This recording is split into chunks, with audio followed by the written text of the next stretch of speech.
Ok, 8h30, vamos dar início à nossa aula de hoje de assistência técnica e extensão rural, né? A gente vai continuar aquela aula que iniciamos na terça-feira, onde começamos a falar sobre a logística agrícola, né? E aí a gente viu alguns vídeos relacionados a alguns problemas, né, que nós temos na logística de transporte no que diz respeito ao modal rodoviário. E a gente vai conversar um pouco hoje sobre um outro modal muito importante e que é pouco explorado, que é o hidroviário, né? O último vídeo que a gente chegou a assistir, inclusive, fazia uma relação e mostrava como que o nosso país, embora consiga ser mais produtivo, né, no que diz respeito à quantidade de produção de grãos, em relação a países como os Estados Unidos, ele acaba perdendo a competitividade a partir do momento em que tem que distribuir esse produto, né?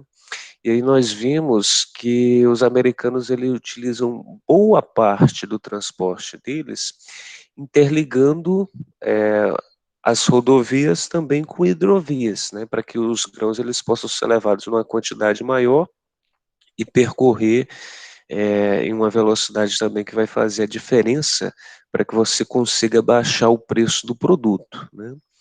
Então esse primeiro vídeo que a gente vai assistir hoje mostra justamente que o nosso país ele também tem muitos rios, né? Alguns já são utilizados, mas numa capacidade muito menor do que a gente ainda poderia explorar, né? Fora a situação de que nós temos ainda outros diversos rios que a gente poderia fazer as adaptações que são necessárias para também transformar eles em hidrovias e, obviamente, oferecer aí uma outra alternativa de transporte, né? A verdade é que a gente não tem que deixar as rodovias de lado, até porque hoje, como é o nosso maior meio de distribuição, não tem como mudar para as ferrovias e hidrovias de uma hora para outra, né? Esse processo ele tem que acontecer aos poucos, mas você precisa haver um planejamento, uma política e estratégia que faça com que de fato isso ocorra no futuro. E aí nesse sentido, tudo que precisa ser feito, no que diz respeito à adaptação das hidrovias, obviamente necessita de investimento.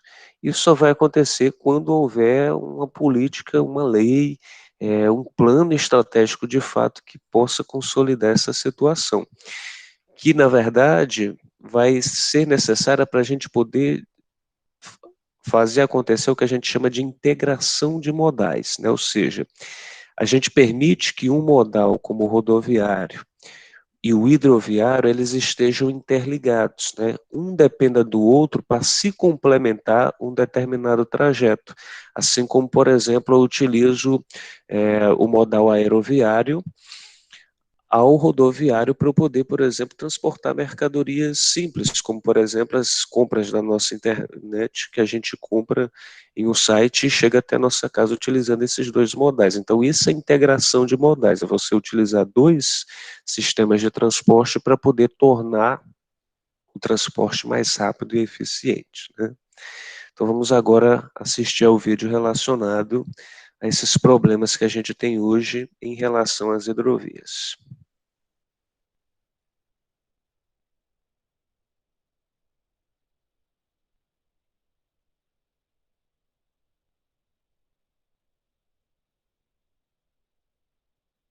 A reportagem que você vai ver agora certamente te deixará indignado.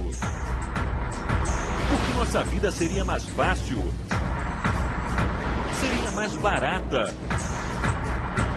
O Brasil lucraria mais e poluiria menos, simplesmente se soubéssemos ou pudéssemos usar os rios que cortam todo o país.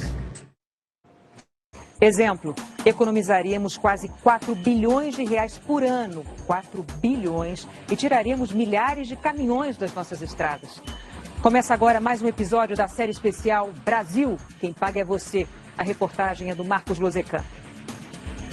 Navegar não somente é preciso, mas sobretudo é possível no Brasil, que tem 63 mil quilômetros de rios, lagoas, represas e canais que podem ser usados para navegação. Só que nem 1/4 desses percursos navegáveis é aproveitado. O meio de transporte mais barato que existe e que permitiu a expansão das fronteiras do Brasil colonial é hoje considerado um projeto naufragado em descasos e burocracias da República.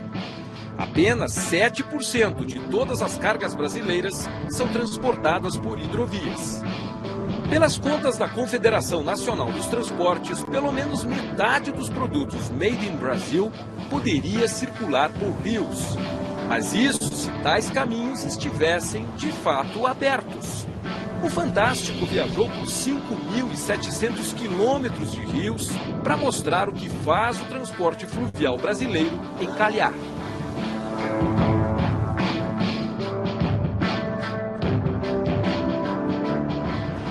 Norte de Mato Grosso. Aqui ficam algumas das maiores e mais produtivas lavouras de soja e milho do planeta. Produzem anualmente 50 milhões de toneladas de grãos. Riqueza que sai daqui em 1.700.000 viagens de caminhão por ano. Média de 4.700 carretas carregadas por dia. São mais de 2.000 quilômetros até os portos do Sudeste e do Sul pela BR-163, para embarcar rumo aos mercados da Europa, Estados Unidos e Ásia. Se fosse via Teles Pires, um rio que corre bem no meio das lavouras, os produtos chegariam ao porto de Santarém, de lá para o Oceano Atlântico. Uma economia de mais de 4.000 quilômetros até os mercados externos. Uma saca de milho aqui na região vale em média R$ 9,00. Para transportar essa saca até o Porto de Santos, pela rodovia, o custo do frete chega a R$ 18,00, o dobro do valor do produto. Se a hidrovia Teles Pires fosse navegável, o frete cairia para menos de R$ 1,00 por saca. Segundo a Associação dos Produtores da região, só com combustível o Brasil economizaria R$ 2 bilhões por ano. O transporte hidroviário ele tem essas características em termos de custo e de eficiência energética e também aspectos relacionados à questão de emissão. Ele é imbatível. Os reservatórios de 5 hidrelétricas de médio porte já em construção vão tornar o Teles Pires largo e profundo o suficiente para navegação ao longo de 850 quilômetros até o rio Tapajós. Só que faltou planejar a construção das eclusas. Sem elas, as represas se tornarão gigantescos paredões intransponíveis. Uma falha dessas no projeto original não somente impede a navegação, mas principalmente encarece a obra quando se decide fazê-la depois. Foi o que aconteceu em Tucuruí, no Pará. A hidrelétrica ficou pronta na década de 80. Aqui também não constava do projeto a construção de eclusas. Resultado, a obra acabou ficando 10 vezes mais cara. O sistema de eclusas da represa de Tucuruí é uma obra faraônica, feita para transpor um degrau de 71 metros de altura entre o nível do rio Tocantins e o do reservatório da usina, que fica lá no alto. Essa obra custou R$ 1,6 bilhão, uma fortuna, e levou 3 décadas para ser concluída, mas até agora não abriu caminho para o progresso. É que no meio desse caminho há pedras. É um labirinto de 43 quilômetros de rochas entre Marabá, onde começaria a hidrovia, e o lago de Tucuruí. O governo inaugurou as eclusas, mas deixou para trás outro projeto igualmente bilionário: a remoção do Pedral do Lourenço.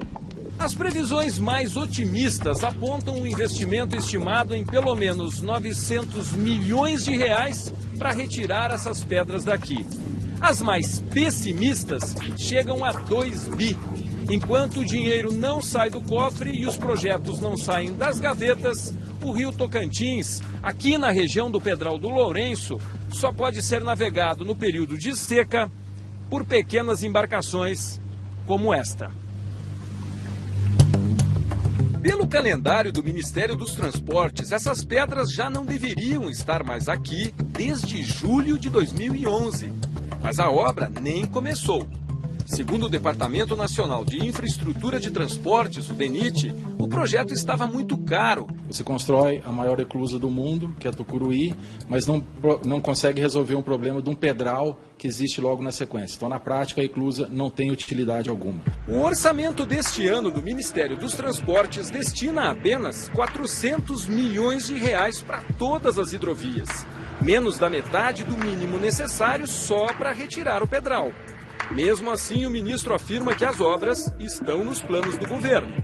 É um elefante branco? Não. É um elefante e a gente quer montar depois desse elefante e transformar a hidrovia na realidade. Hidrovias também desafogariam as estradas no transporte de produtos agrícolas. Aqui tem capacidade de cada comboio levar em torno de 1.000 caminhões. Então, a substituição é muito grande desse transporte rodoviário para esse transporte hidroviário. O mundo inteiro faz questão de navegar seus commodities de maneiras mais econômicas e mais viáveis, fazendo canais, inclusive. E nós temos a dádiva divina de rios, pequenas obras de adequação, não fazemos e estamos desperdiçando essa eficiência. Os produtores buscam alternativas. Uma delas seria o Rio Madeira. Para isso, bastaria levar as cargas até Porto Velho. O problema é a situação do porto, que de organizado só tem mesmo o nome na placa. Dos 3 guindastes instalados há 30 anos, 2 são sucatas. Nós ainda transportamos mais de 4 milhões de toneladas só pelo Porto de Porto Velho nas condições que vocês estão vendo. Se tivesse um porto à altura, nós já estaríamos aí aproximadamente com 8 milhões, 7 milhões de toneladas. Outro problema para os navegadores do Madeira é o assoreamento. Bancos de areia surgem no caminho das balsas. O pior é quando a dragagem não evita os encalhes. Cada metro cúbico de terra e areia que esta draga retira do fundo do rio custa aos cofres públicos R$ 6,50. São mais de 6 milhões gastos este ano. Neste trecho do Madeira, um trabalho inútil. Flagramos a draga operando a mais de 500 metros do canal usado pelas balsas. Hoje o canal mesmo, em definitivo, está por aqui. O gerente da obra explica que o plano de dragagem é feito em cima de cartas hidrográficas de 3 anos atrás, quando a obra foi licitada. O canal muda. De um ano para o outro muda. O que acontece? A licitação demora, já tem um tempo certo para sair, e ela é baseada em estudos anteriores, né? É mais 6 milhões de reais que vai madeira abaixo aí. O diretor do DENIT, Jorge Frache, só ficou sabendo do erro na dragagem durante a entrevista em Brasília. Ele prometeu parar o trabalho até que um novo estudo hidrográfico seja feito no Madeira. A empresa que vai fazer um trabalho desse, ela tem a obrigação de se situar no terreno. De se situar.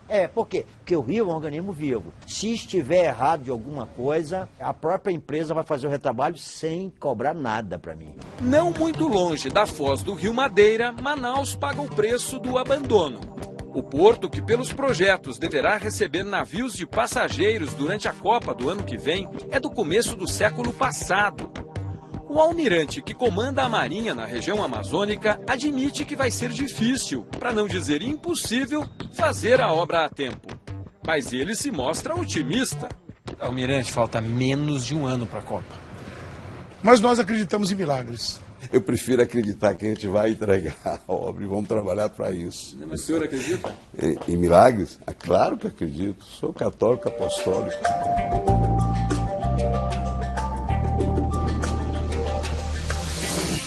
Orgulho dos paulistas, a Tietê-Paraná, projetada há 70 anos, é a mais antiga e ainda a melhor hidrovia do Brasil. Todas as reclusas já foram construídas junto com as barragens das hidrelétricas. Graças a essas escadas, mensalmente, cerca de 500 comboios de balsas podem descer e subir o rio Tietê. No total, transportam 1.500.000 toneladas de produtos. Fica mais fácil da gente entender se botarmos os números em cima de rodas. São 1.650 caminhões que deixam de trafegar todos os dias pelas rodovias paulistas. A soja e o milho produzidos em Goiás e Mato Grosso do Sul, além de outros produtos da região centro-oeste, são escoados por essa hidrovia e seguem de trem até o Porto de Santos ou de Paranaguá, no Paraná. O problema é que depois de 7 décadas o gargalo ficou pequeno para tanta demanda. Moderno aqui, só a sala de controle. Estreitas demais para os tempos atuais, as eclusas exigem que a passagem de um degrau para o outro seja feita balsa por balsa. Um comboio de 6 embarcações chega a levar 4 horas para transpor uma barragem. A viagem de ponta a ponta na hidrovia de 650 quilômetros, que poderia durar 2 dias, chega a levar 1 semana. Isso quando as balsas, que precisam de pelo menos 1,5 metros de profundidade, não param num banco de areia. Este documento da Marinha mostra que o Tietê chegou a ter apenas 10 centímetros em alguns trechos. Problemas que o ministro promete resolver para aumentar o transporte de cargas pelos rios. Nós temos um plano estratégico de hidrovias para levar de 25 milhões de toneladas para 120 milhões de toneladas num prazo de 11 anos. Pelas contas deste especialista em logística, bastaria investir uma pequena parte do orçamento do Ministério dos Transportes nos rios do Brasil. Quem tem 193 bilhões para fazer rodovia e ferrovia, gastar 10 ou 20 para fazer todas as hidrovias, é muito barato fazer hidrovia. Não se tem uma decisão política de fazer hidrovia. O investimento nas hidrovias ainda é baixo. Os projetos geralmente têm falhas. Mas apesar de todos os problemas, o Brasil já tem 17 mil quilômetros de hidrovias, que provam a importância da navegação para a economia brasileira.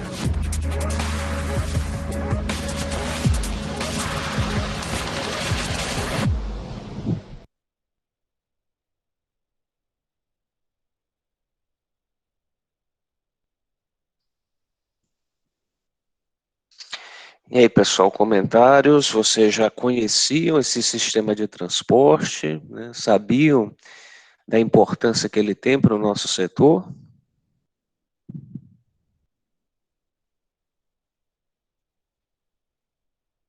A questão da importância ficou mais abrangente, né, nessas últimas aulas que nós tivemos. Já conhecia, sim, já tive contato, assim, visual, né, pela TV, mas não ciente de todos esses benefícios que ela poderia trazer. Pois é, a matéria é um pouco, já tem alguns anos, né, de 2013, e embora a gente tenha passado alguns anos, pouca coisa mudou, né, em determinado momento foi tocado aí no assunto do Porto de Manaus. O Porto de Manaus ele ficou pronto, mas por um motivo específico. Em 2014 tinha a Copa do Mundo aqui no Brasil, e aí tem muitos turistas, né, de países vizinhos que chegariam por lá, né, então teve essa preocupação de concluí-lo.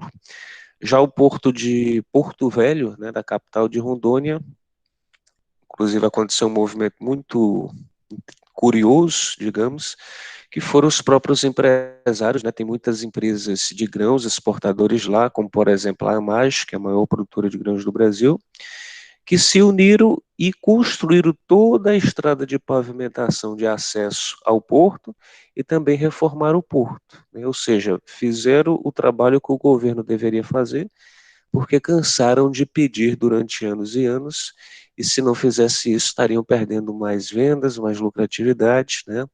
Então, há momentos em que o setor empresarial ele tem uma despesa muito maior para ter que resolver esses problemas. Então, a construção de hidrovias ela é complexa, às vezes, tendo que eliminar, por exemplo, rochas, pedras enormes que às vezes ficam no caminho, como vocês observaram.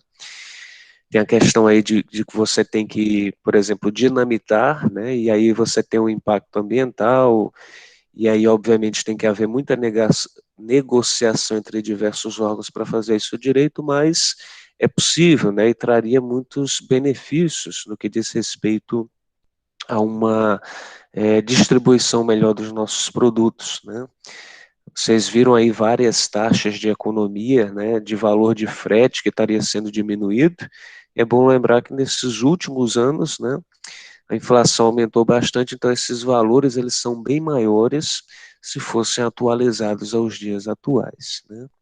Então, basicamente, é um sistema que a gente vai verificar também quais são os principais rios, né, onde é que estão nossos principais portos, para poder compreender toda a importância dessa infraestrutura logística, especificamente desse modal, e a necessidade da sua integração com outros, né, como, por exemplo, o rodoviário, que já foi citado, e também o marítimo, né, que é muito importante, que muitas pessoas costumam associar os portos apenas ao transporte marítimo, né, mas também as hidrovias eles têm um papel muito importante.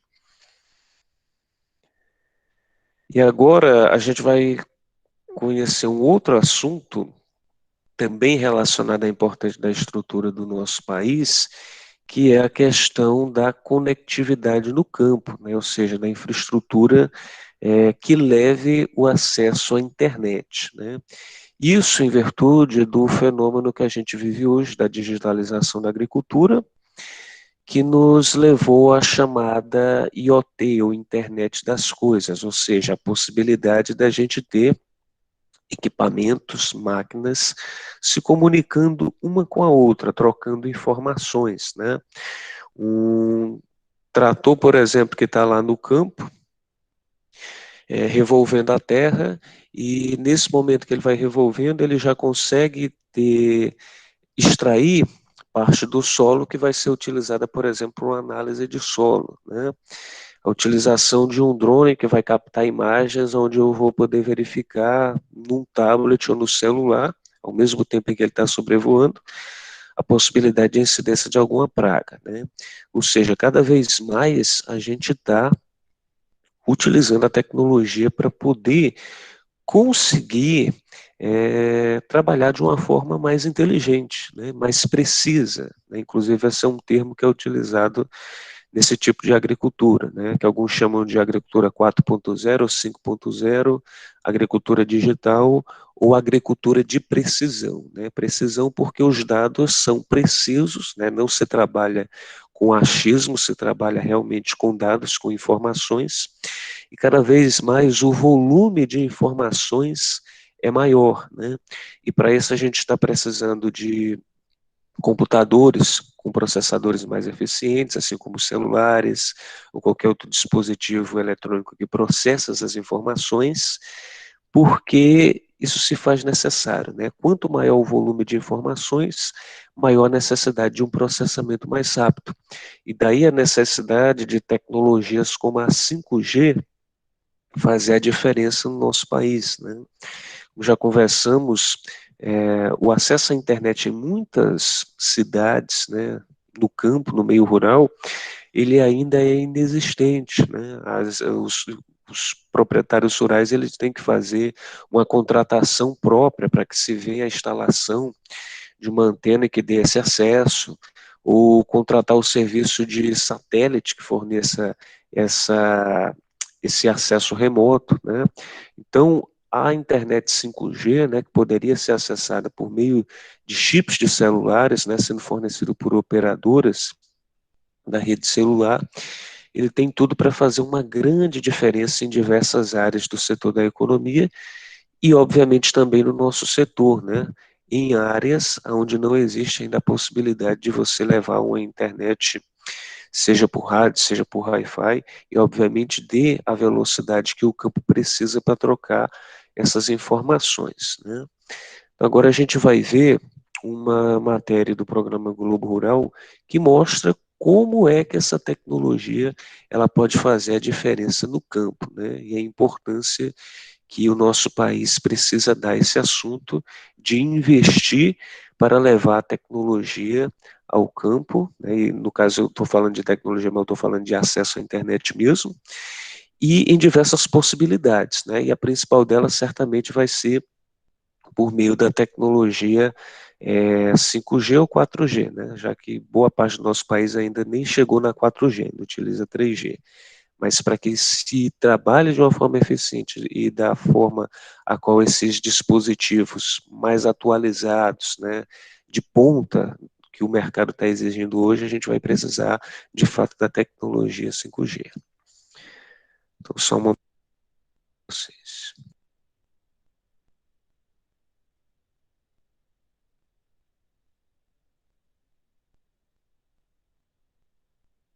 Em muitos lugares do Brasil, a agricultura vive uma revolução tecnológica e quase tudo cabe na palma da mão, num aparelho de celular. A reportagem do César Daci e do Francisco Mafezoli Júnior mostra o trabalho de uma cooperativa de São Paulo que está tornando o mundo digital mais acessível para seus agricultores.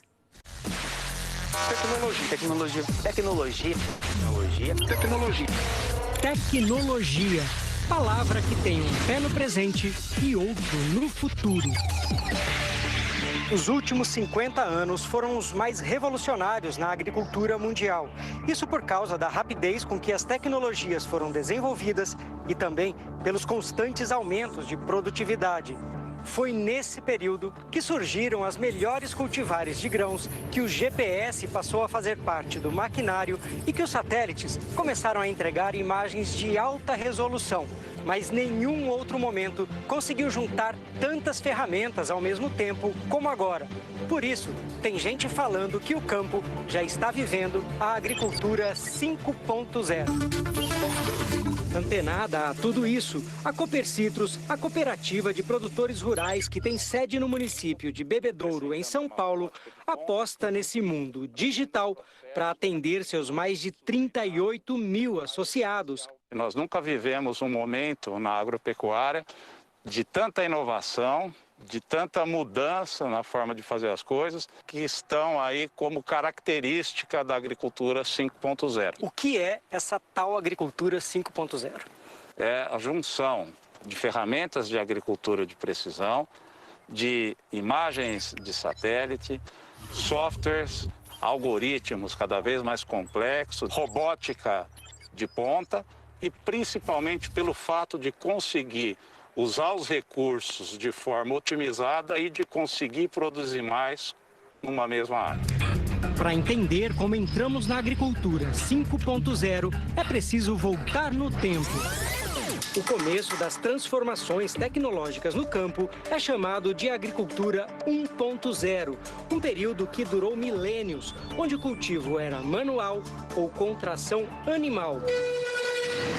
A chegada do motor a combustão para tratores e máquinas, mas o uso intensivo de adubos químicos e pesticidas já no início do século XX foram as marcas da agricultura 2.0.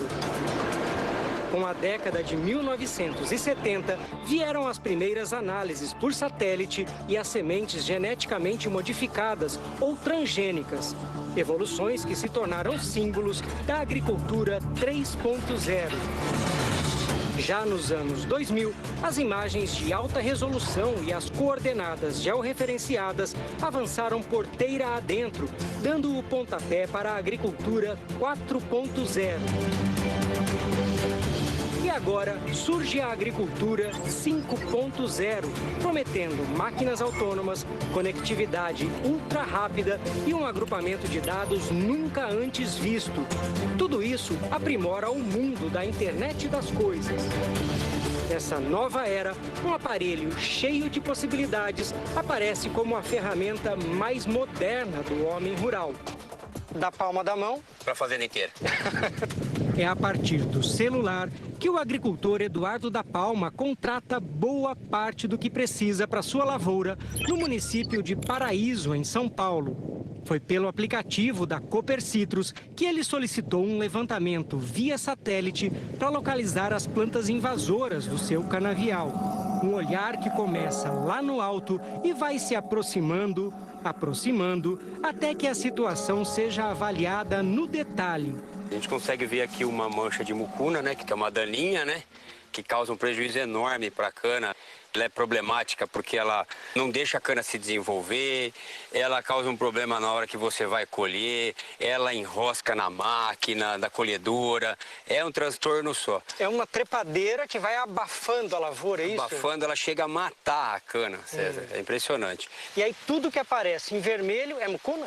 Tudo que aparece em vermelho é mucuna. Que aí o satélite identifica tudo isso Por conta da coloração das folhas? Da coloração das folhas da erva daninha em relação à coloração da cana. Então o satélite consegue enxergar o que é problema do que é cana. O último pedido, solicitado pelo Eduardo através do aplicativo, vai ser realizado hoje. O caminhão da cooperativa já chegou e trouxe com ele um equipamento de última geração que vai respeitar o mapeamento das plantas invasoras. E vai ser um trabalho cirúrgico. Tiago, como é que vai ser isso? Como a gente já fez aquele levantamento das reboleiras, todas as reboleiras passam a estar georreferenciadas. Com esse georreferenciamento, nós temos exatamente a coordenada daquele problema.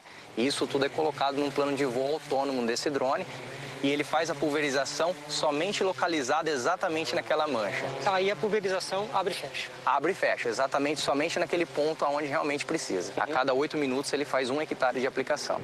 Todo o pacote tecnológico da Copercitros ajuda também no aumento da produtividade. Só aqui na propriedade do Eduardo, o salto foi de 95 para 115 toneladas de cana por hectare. Para fazer o levantamento de satélite, para detectar a mucuna e outras plantas invasoras na sua lavoura, você gastou quanto? Os levantamentos de satélite saem R$15 por hectare. E para fazer o tratamento aí com o drone? Fica em R$350 por hectare aplicado, hectare efetivo. Ou seja, esse valor é só da área que foi pulverizado mesmo. Vale a pena, é o recado. Esses são os equipamentos que recebem as solicitações que chegam do campo através dos celulares dos agricultores. E os programas utilizados aqui são tão potentes que o diagnóstico da área a ser analisada tem ganhado cada vez mais exatidão. É como se a agricultura estivesse deixando para trás o raio-x e entrando na era da tomografia computadorizada.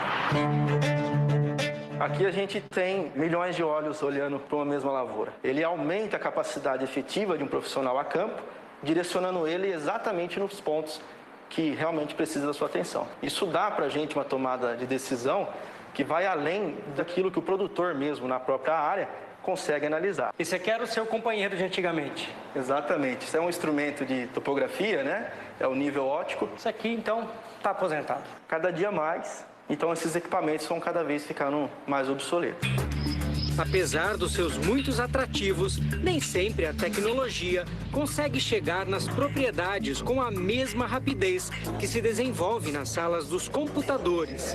De todos os produtores da Copercitros, por exemplo, pouco mais de 10% já usaram alguma ferramenta digital. E apenas 100 deles incorporaram o uso do aplicativo no manejo das suas terras.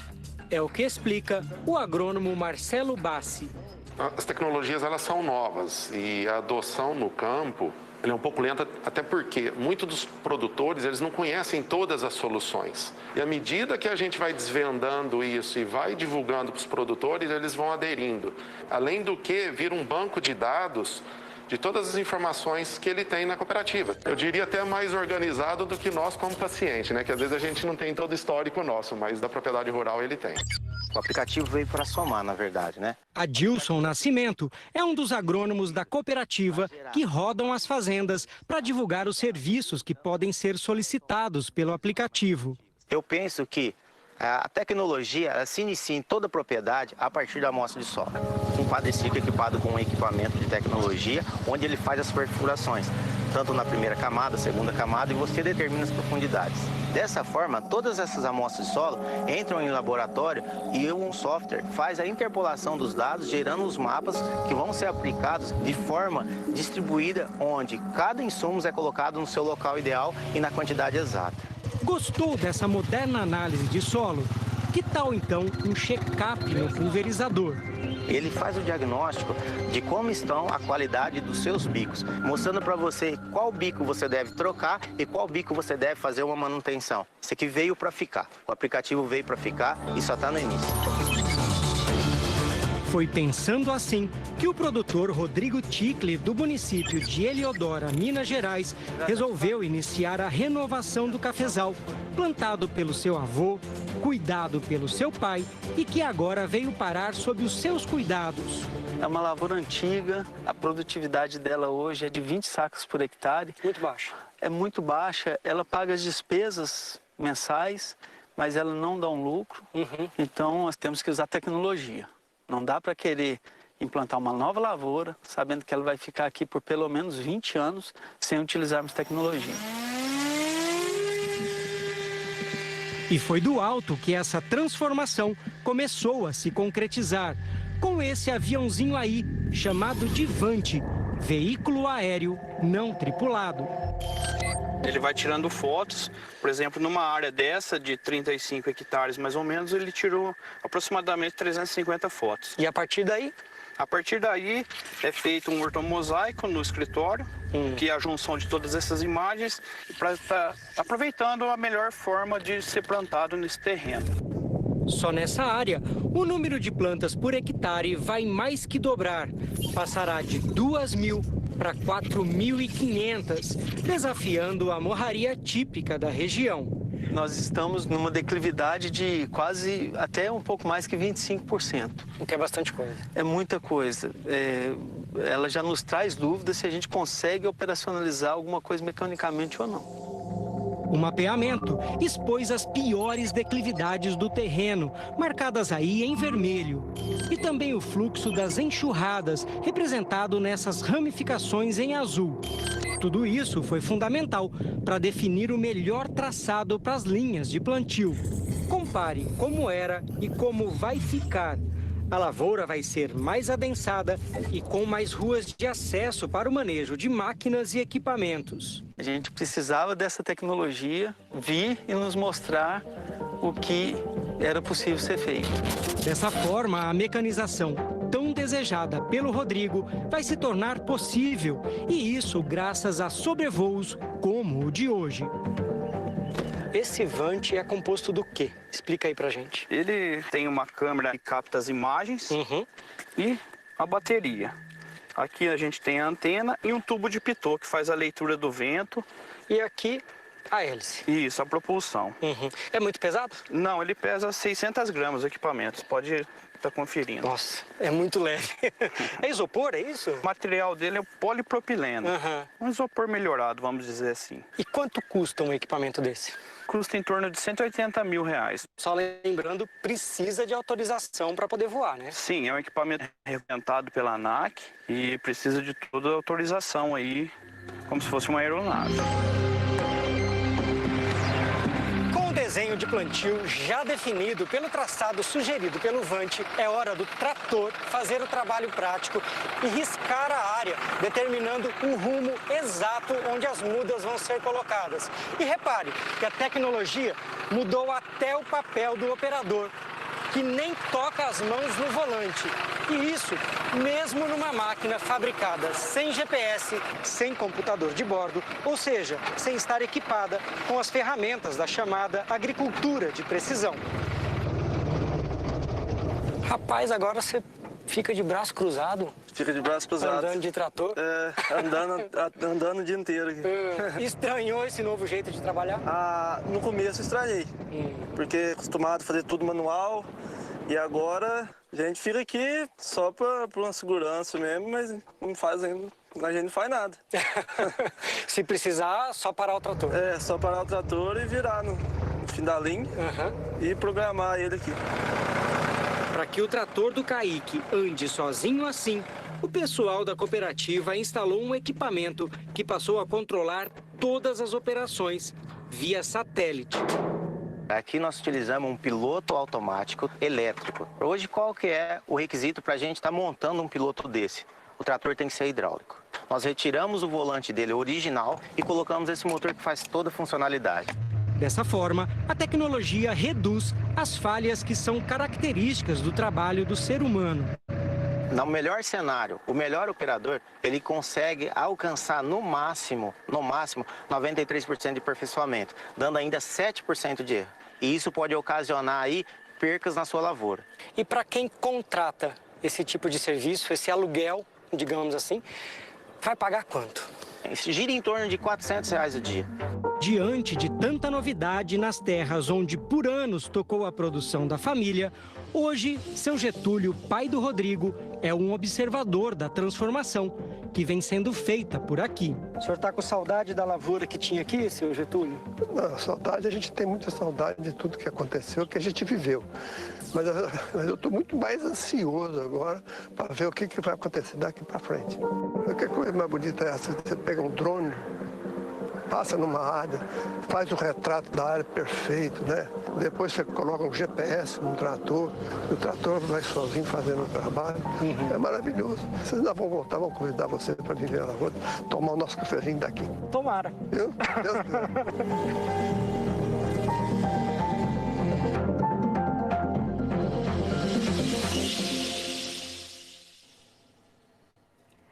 Essas tecnologias digitais ainda esbarram numa grande limitação: a falta de sinal em muitos lugares do Brasil, principalmente no campo.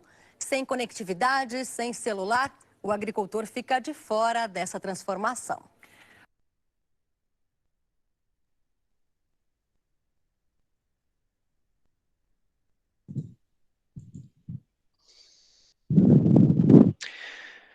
Pessoal, deu para conseguir entender como é que esse assunto está se relacionando com a nossa disciplina?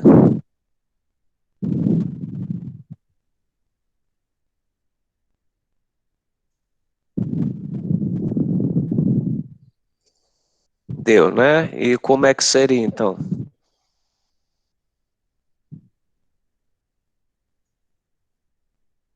Como é que a conectividade com o campo, essa necessidade dessa infraestrutura, ela é importante para a extensão rural? O que a extensão rural ela tem a ver com isso, de fato?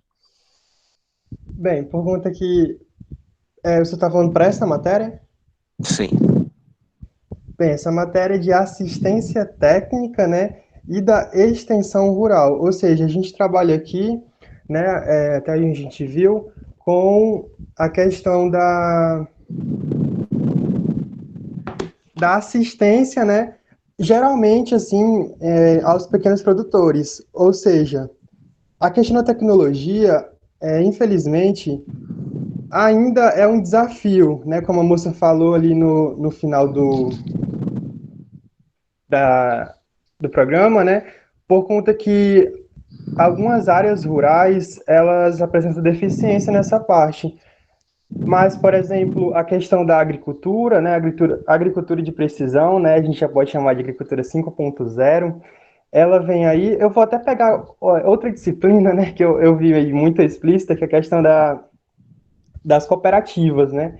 Por intermédio das cooperativas, pequenos produtores, né, que não tinham condições de contratar certo tipo de serviço, certos tipos de tecnologia, eles têm acesso a tudo isso, né, coisas que médios e grandes produtores muitas vezes têm condições de comprar de forma autônoma, né, e isso proporciona muitas vezes também, em decorrência, por exemplo, de projetos que eles fazem, empréstimos que eles pegam no banco, né, uma assistência técnica, e geralmente eles não sabem nem para onde vai, né, com essa tudo de tecnologia, e é aí que o papel do extensionista ele atua, né? O extensionista ele tem por obrigação instruir o produtor para que futuramente, né, ele possa meio que, entre aspas, assim, né, dominar essa área, e ainda tem por obrigação instruir ele, o produtor, né, no caso, eu não vou generalizar dizendo que é pequeno produtor, mas instruir ele a,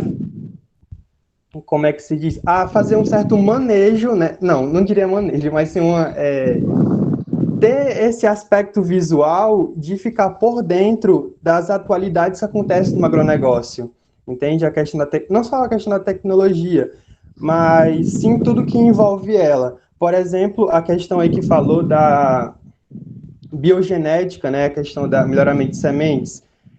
Eu estava vendo até, eu acho, um dia desses, que eles estão, nessa tudo de crítica que eles estão fazendo sobre, como é que se diz, os defensivos agrícolas, né, eles estão estudando, os cientistas, no caso, né, para conseguir utilizar menos agrotóxicos, eles querem utilizar um controle biológico de pragas, né, utilizando um parasita para que ele possa combater a praga, entende? E assim minimizar o uso de defensivos agrícolas. Então a gente vê aí um papel muito interessante da tecnologia atuando no agronegócio. É isso, eu acho. Sim, muito bem. Aproveitando esse último comentário, né, que é inclusive a utilização do... Pode-se dizer que era quase como o controle biológico, como a gente tinha no passado, né? Só que você está fazendo isso de uma forma industrializada, né? Ou seja, o produtor rural vai levar um pacotinho para casa, onde lá ele tem, por exemplo, insetos, parasitas ou micro-organismos que vão ter a mesma função que o produto químico teria, né? E quem está fazendo isso? As grandes empresas dos agroquímicos. Bayer, Ouro Fino, Monsanto, todas essas grandes empresas de produtos químicos são elas mesmas que estão fazendo esse novo tipo de produto. Por quê? Porque o mercado está exigindo, né? E as empresas têm que ir de acordo com o mercado.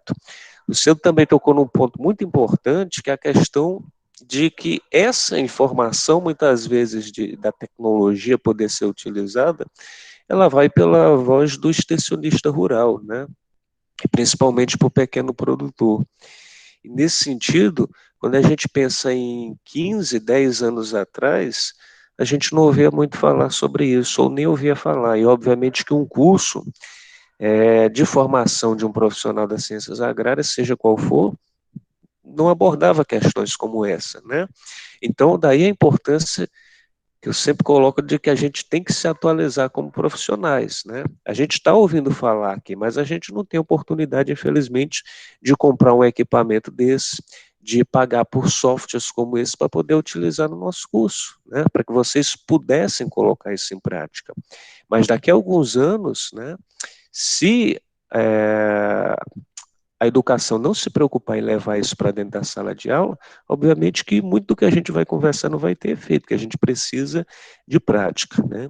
Então, esses profissionais que têm uma formação de algumas décadas atrás, eles têm que se atualizar, porque senão eles vão ser verdadeiros dinossauros, né? Eles precisam absorver essas novas tecnologias e levar para o campo. Obviamente, né, que a gente viu tecnologias muito avançadas, muito caras, né? Mas a estrutura tecnológica que a gente precisa, que vem por meio da conectividade da internet, ela não necessariamente precisa ser nesse nível, né? Ela pode possibilitar que um agricultor familiar, com uma área muito menor, ele possa ter o controle, por exemplo, através do seu celular, o acesso de programas via satélite que vai ajudar ele a fazer o seu cadastro ambiental rural. Ele pode acessar um programa como o Excel, que ele pode fazer todos os registros de utilização de produto químico, dos custos de despesa dele, fazer o orçamento, né? Então são tecnologias muito mais baratas, mas que eu preciso de internet para migrar essas informações, né? E aí, nesse sentido, obviamente, a gente não pode pensar apenas nessa escala grande de produção, como foi mostrado no vídeo, mas justamente lembrar que o extensionista ele vai estar principalmente voltado ao pequeno produtor. E a própria legislação de assistência técnica, ela vai ter que garantir no futuro o acesso ao produtor a isso, né? Uma linha, por exemplo, do crédito rural que seja destinada a que ele possa levar a internet para a sua propriedade, assim como possibilita ele adquirir uma tecnologia específica como um trator, né? Então, há toda uma série de cuidados que tem que haver dentro da extensão rural e do próprio governo que faz a extensão rural existir para poder atender essa necessidade. A Clarice está colocando que para facilitar até mesmo o acesso do profissional até as propriedades, né? No que diz respeito à locomoção, Clarice? Exatamente, né? De certa forma contribui também. Observação. E a Emanuele, podemos usar as tecnologias para ter mais acesso às propriedades, né? Exatamente, né? Um proprietário, por exemplo, aqui do Ceará, que tem uma fazenda lá no Maranhão, ele pode, através dessa tecnologia, fazer o acompanhamento quase que limitado da propriedade, né? Ele tendo câmeras, ele tendo softwares que possibilitem, né, fazer essa verificação, é algo que ajuda bastante. E aí lembrar, né, a gente está numa aula de infraestrutura agrícola, né? Acesso à internet vem a partir de investimento de infraestrutura de comunicação, tá? E nesse sentido, a tecnologia 5G, ou 4G ou 3G, que possibilita o acesso no campo, é infraestrutura de comunicação.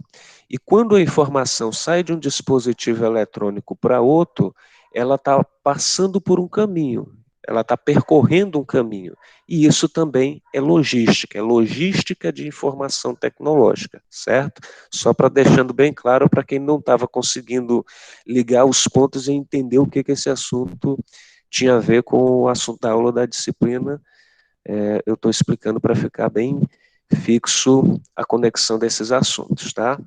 Eu espero que tenha sido possível compreender, né? A gente vai aprofundar nas próximas aulas, né? Agora com informações, com gráficos, com tabelas, para entender as informações mais relevantes do que a gente tem de potencial em todos os nossos modais de transporte e como que ele ajuda o agronegócio brasileiro a cumprir o papel que ele cumpre, né? Depois da gente ter visto todos esses problemas, mas precisamos entender que ele ainda é importante da forma como ele existe, e obviamente a gente quer entender cada um deles para entender como o produtor rural ele pode usá-lo de uma melhor forma para trazer benefícios para a sua propriedade, tá? Estou disponibilizando aí o link para o formulário da frequência. Obrigado pela presença de todos e amanhã a gente se vê na aula de gestão ambiental e qualidade no agronegócio. Até mais.